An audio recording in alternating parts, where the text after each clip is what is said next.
ஏப்பா அந்த பயலோட திடீர் ஏன் காவாலி மாதிரி திடீரா இந்த தோப்புல உரம் குப்பை வைக்கணும், குப்பை கொட்டி கிடக்கு, அதை போய் என்னன்னு பார்த்து இந்த பயலில் வச்சு பண்ணலாம். வெட்டியா சுத்தி திடீரா நீங்க உரம் தானே வைக்கிறோம். ஆமா, நம்மள்ட்ட சிங்க குட்டிகளே இருக்கு. இன்னைக்கு வச்சு வச்சு டீ வாங்கிட்டு வரேன் போ. மாப்பிள்ள இந்த வீட்டுல இருக்கிறேன். என்ன விஷயம்?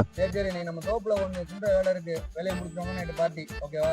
பாத்தியா இந்த அர்த்தம் உடனே வந்துட்டேன். நீங்க இருக்கு சொல்லி பாக்குறேன் இப்ப.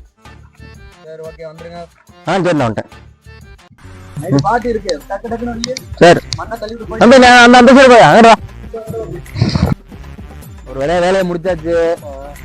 அப்பா டீ வாங்கிட்டு வரேன்னாரு. நைட்டு பார்ட்டி வந்து எப்படி சிறப்பா கொண்டாடுறோம். ஓகேவா? நபாட்டியா? Okay right. 2 hours later. ஏப்பா உரமெல்லாம் வச்சாச்சா? வச்சாச்சுப்பா. என்ன இங்கே உட்காந்துருக்கியா? ஏன் நம்ம உரத்தை வச்சோம்? ஏ சண்டல போகல, இது நம்ம தோப்புல எங்கடா ஊராண்டு தோப்பு கொலியா அடிச்சுட்டியாடா? இங்க வாங்க.